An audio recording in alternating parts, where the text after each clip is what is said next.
Product not yet rated.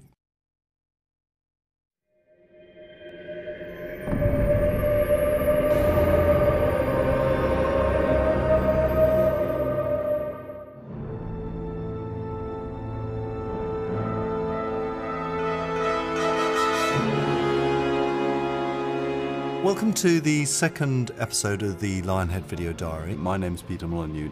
This episode's going to be all about combat. I got into a fight at school and I got my jaw broken. That was pretty nasty. I came away with all sorts of broken limbs and cuts and gashes and bruises and God knows what. My worst fight's probably where I just got knocked out by a midget.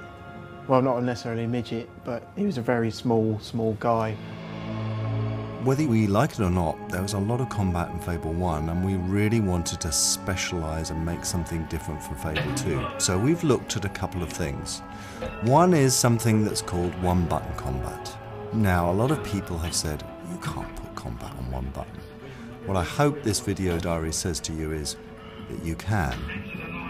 On Fable 1, we had loads of different ideas about how we wanted to move forward with the combat. And we always would come up with a new thing, and there'd always be the standard problem of, well, how do we work this into the controls? And it was just so limiting, thinking, well, we've run out of buttons for that. How will the player actually make this happen? And by stripping back to just using one button, it's like, well, it seems the sky's the limit all of a sudden. Anything we can think of, based on the context that it's appropriate, we can do just with a single button press. The key thing that we've been dealing with one-button combat is ensuring that it is approachable for all gamers. It is approachable for people who haven't played games before, but it's also got the depth that seasoned gamers want. That was one of the key things that we felt we could have done a little better with in Fable 1. There are fewer things a player can do with his hands, so you have to make sure that of all the enormous varieties of actions that the character can do in the game, you always get the one that is most appropriate for where you want to be. So you almost want the game to read the player's mind and do exactly what he intends to do at that specific time, which, as you can imagine, mind reading is quite a difficult thing to program. Our goal is not to make combat look realistic, it's to make it believable. We want you to feel like you're in the game, hitting the enemies. I mean, it's not a realistic game. It's got creatures in it, it's got hobs, it's got gigantic trolls, you use magic. We want the combat to all fit together in this world, and we want the world to be believable. The character in the game, we like to think, is smarter than any character in any game before this, as far as combat's concerned. He always knows where he is, he always knows what's around him, and is going to use all items of the environment that he can to basically cause as much damage to his enemies as possible in the coolest way you can imagine. If you're close enough to the enemy and you press attack, you get to smack their head off a log, which is great. And then sets it up nicely for a finishing move. He's going to the loo. We did loads of research. We looked at videos, we looked at games, we just happened to find people around the studio that had life-sized weapons at home. A little bit disturbing.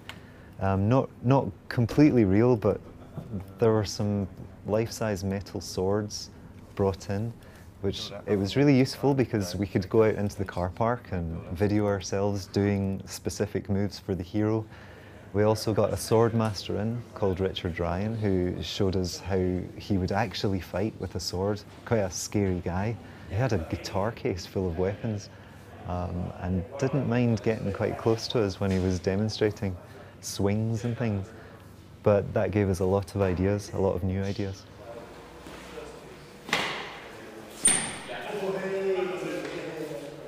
The most important factor in making combat believable is the reaction of the enemy. So when you hit the enemy, if they react in a way that's incredibly satisfying, it's just fantastic.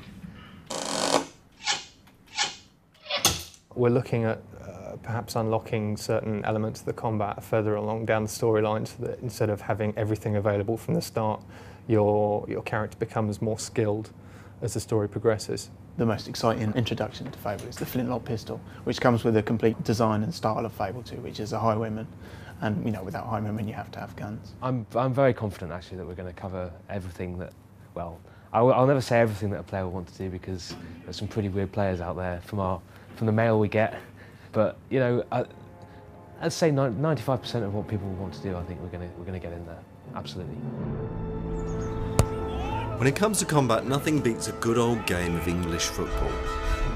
Lionhead challenged fellow Microsoft game studio Rare at a recent match. The footy against Rare was fantastic. We really want to try and make it a regular thing, really, just a regular drubbing that we can dish out to them. How's the match going, Wood? It's going pretty good. Are you winning? We are, with 2-0 up front. Go Lionhead! And just for the record, who won, Lionhead or Rare? Lionhead, wasn't it, I think? Yeah, absolutely. Lionhead.